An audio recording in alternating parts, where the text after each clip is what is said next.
All right, welcome to Key Ethical Issues in Law Enforcement. This is a review and some additional information from Chapter 4.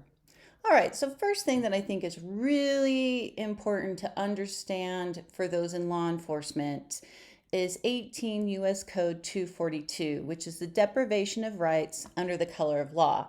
I think it's so important. I really want to read what it's about. So, whoever under color of any law, so pretty much any person who is a commissioned officer, so under law, who has the right to make an arrest or use deadly force, who willfully subjects any person deprivation of any rights, privileges, or immunities of the Constitution or the laws of the United States, or to the different punishment, pains, or penalties on account of such a person being an alien or by reason of race or color than are prescribed for the punishment of citizens shall be basically guilty of 18 U.S. Code 242. So any law enforcement officer, whether of a municipality, a city, a state or county, or even a federal agency, whenever they use any type of illegal and action or deprives a citizen of their rights per the Constitution of the U.S., they are guilty of this federal U.S. code. So that's really big. And so we're going to talk a little bit about it to make sure you understand what it is and how it's applied. So first of all, the color of law, and that's what it's called. Section 42 is called the color of law, deprivation under the color of law. Basically says, again, any federal, state, or local officials within their lawful authority acts beyond those bounds. So, for instance, if you go to the mall and there's a security officer that is not a commissioned officer, they cannot be charged under this federal law. It doesn't mean they couldn't be charged with using excessive force for doing their job. It just means under this federal statute. All right, so there is some immunity that occurs. So let's talk about that immunity. So being stopped and questioned by the police is an unsettling experience. If the police, for instance, get called to a robbery of a bank and they're given the description of a suspect, they're given the height, the sex, the hair color, and they stop somebody, they could actually stop somebody that did not commit that crime. And if that person's stopped by the police and questioned and they didn't commit the crime, it's an unsettling experience.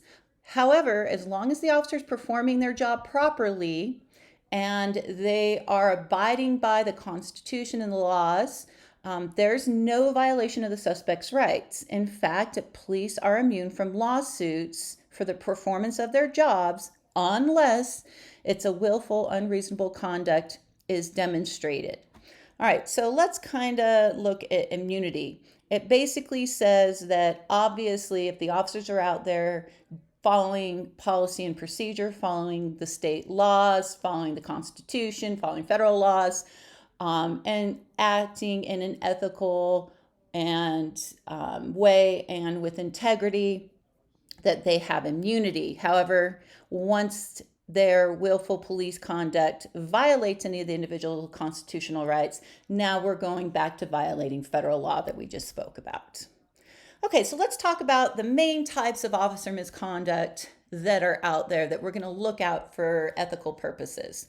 First of all, false arrest. This is one of the most often asserted claims against police because an officer has to have probable cause to believe a person has committed a certain crime in order to arrest the person. If not, they are violating their Fourth Amendment right, again, which goes back to deprivation under the color of law. So anyhow, something that's really important is to prevail on a false arrest claim, the victim must show that the arresting officer didn't have probable cause and that the facts sufficient to cause a reasonable person to believe the crime had been committed were not present. So if that happens, then we have a false arrest. All right, also excessive force. This is seen a lot. Excessive force as far as officers utilizing it, it's seen a lot in corruption. The claims receive the most obviously publicity, and we're going to look at one such case. If the officer's intentions or motivations are not controlling, if the amount of force was reasonable, it doesn't matter if the officer's intentions were bad, but the reverse is also true. So here's the important part. If the officer has good intentions but used unreasonable force, the excessive force claim will go forward and the officer can be charged. All right, and then finally, failure to intervene. So officers, if they go out on a call and one officer sees another officer committing a violation, that officer has to intervene. If that officer does not, that officer is guilty of the federal crime. All right, so we're going to look at Rodney King a little bit because this was a huge excessive force and corruption case that had huge ramifications and really deals directly with 18 deprivation under the color of law federal statute. All right, so just a review of Rodney King. In March of 1991 was when he was beaten. There was a police pursuit where the police did pursue King on a high-speed chase. A nearby resident videotaped the 4 white officers beating the colored victim King, and the videotape went obviously nationwide of the beating. And the picture I showed previously was showing all the injuries on Rodney King when he was booked into the correctional facility. By March 5th, the officers were arrested. There was a sergeant and 3 officers, and they were charged with assault and using excessive force. In 1992, the trial began. The sergeant and the 3 officers entered pleas of not guilty. The verdicts were rendered in 1992. The officers were acquitted, and massive riots broke out, resulting in deaths. More than 55 people were killed and over $1 billion of damage just in the city of Los Angeles. And even when I was in Las Vegas, we had a number of riots that resulted in millions of dollars worth of damage. So in 1993, here's where we have the color of law, federal statutes. The officers were tried under the civil rights deprivation under the color of law, and federal prosecutors alleged that the beating was racially motivated, which prompted the lawsuit. In 1993, 2 of the officers were found guilty of violating deprivation under the color of law, and 2 were acquitted. And in 1994, Rodney King was awarded $3.8 million in a civil trial against the city of Los Angeles for the excessive use of force from the officers. So it's important to understand with Rodney King, just to go back for a second, that this was huge, that we had corruption, we had excessive force, and this was really an example of showing how the deprivation under the color of law was utilized to convict the officers, and the officers did time because of their excessive use of force under the federal code, deprivation under the color of law. Okay, so there's 3 important things. 2 were experiments, 1 was real, that shows how important supervision is in ensuring officers follow policies, procedures, follow the laws, follow ethics, and it all goes back to supervision. So the first one was the Milgram experiment in 1963, and your online textbook goes into this at length, so make sure you review about the shock experiment and what happened.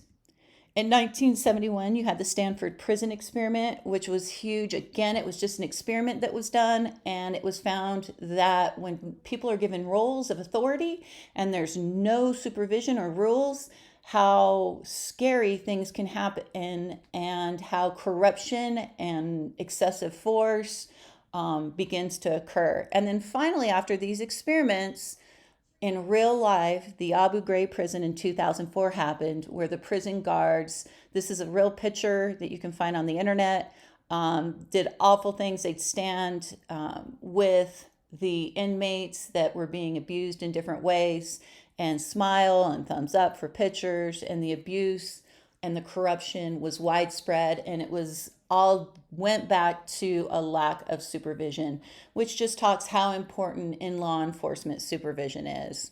So now that you've learned a little bit about Title 42 and the deprivation of color under law, um, let's look at a couple different scenarios to see if a law enforcement officer could be charged with this federal statute. Now, again, remember, just because someone can't be charged with the federal statute doesn't mean there's not other municipal or city or county or state codes that they could be charged with violating. But first, let's answer these questions so you understand Title 42. Okay, if a police officer, a commissioned police officer, while on duty, uses excessive force on a citizen, can that officer be charged under Title 42? So let's dive that apart. So under Title 42, deprivation under the color of law, yes, if that officer uses excessive force while on duty as a commissioned officer, this officer can be charged with the federal civil rights crime. Okay, so let's look at a different scenario. A police officer who works for Jersey Police Department as a commissioned officer is working a side job for the Apollo movie theater as a security officer and is wearing a movie security t-shirt. If the police officer uses excessive force on the citizen, can that officer be charged under Title 42? So what do you think? Make your decision right now, and then I'll tell you the answer. So the answer is, even though this person is a commissioned law enforcement officer, because this person was working not for the Jersey Police Department, was working for the Apollo movie theater, and was wearing a security t-shirt identifying the officer as a security officer, not a Jersey police officer, and the Jersey police officer did not identify himself as a Jersey Police Department, that police officer working in that capacity when that excessive use of force happens cannot be charged under Title 42.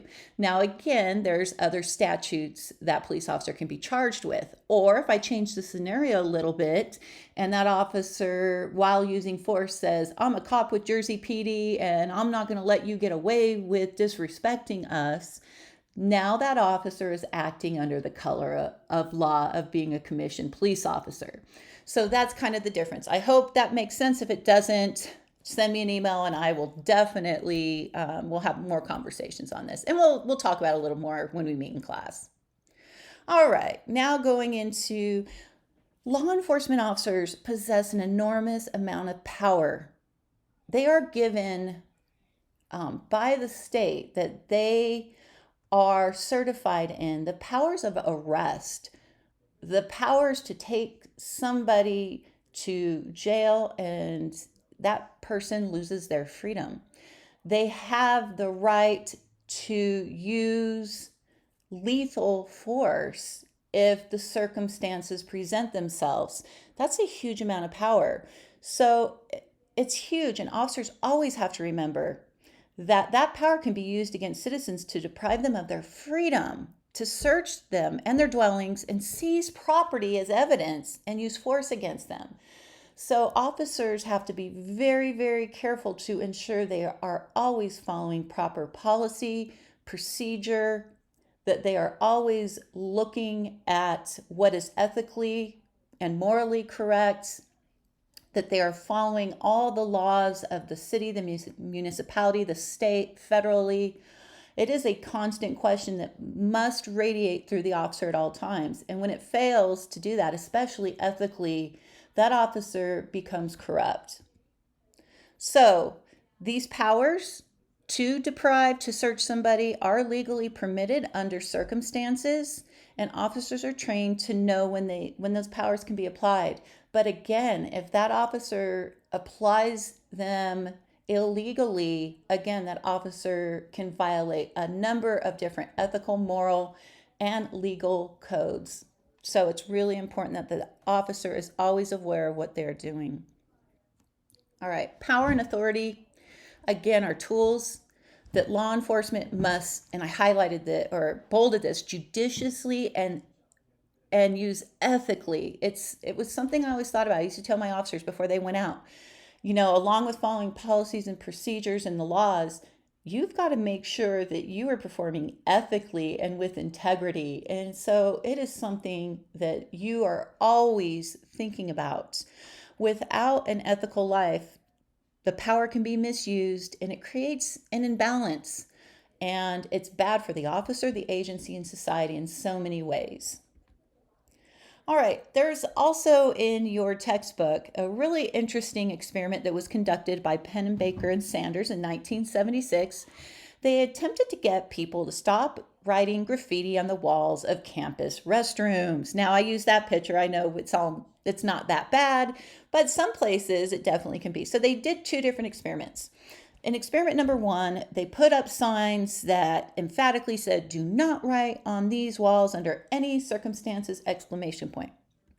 In experiment two, they wrote, "Please do not write on these walls." And if you've read the experiment, you know what happened, but I'll let you know if you haven't read it yet.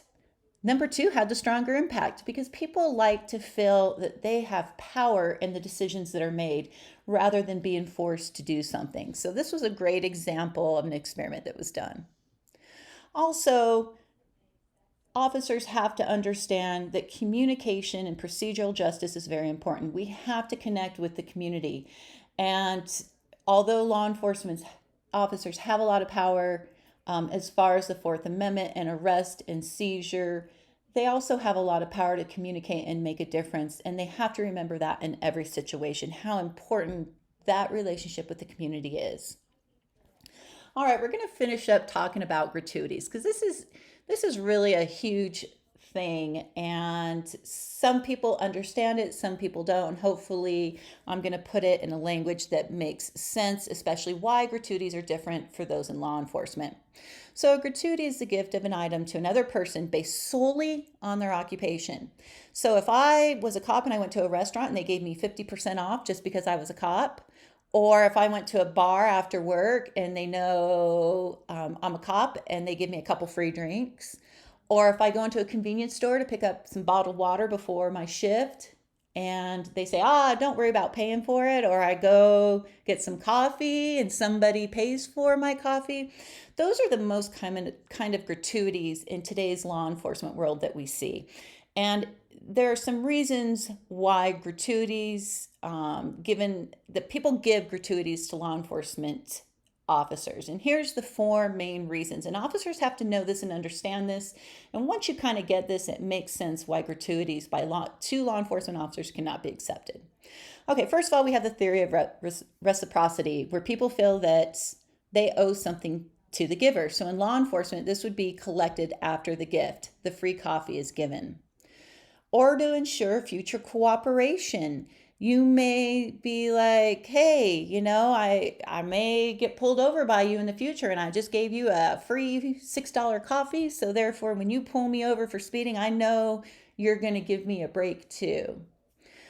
Also, to use the presence of police officers as an advertisement that the environment is safe. So some places may go, I give the officers when they come in 50% off their meals.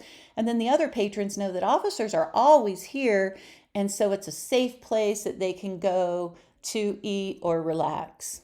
And finally, use the presence of police officers, but attracted by the free coffee or free meal, as a way to dissuade potentially problematic patrons. So again, if officers come to the establishment to get free coffee, then if you had somebody that was going to rob the place, they won't do it because the establishment constantly has officers there getting the free coffee.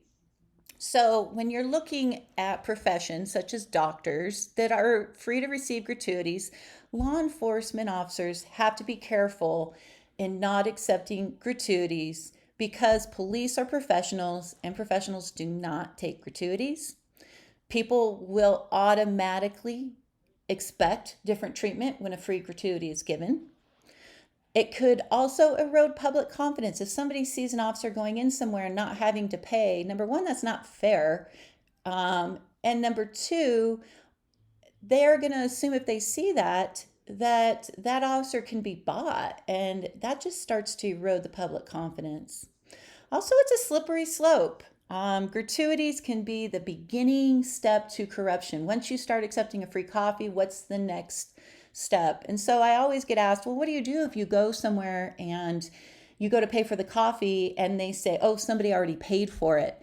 Then if my coffee is $5, I leave a $5 bill out there. It is up to the cashier to do what they want with it, but I always leave the money for what's paid for. If I go to a restaurant and I was given 50% off, I pay the bill and the gratuity.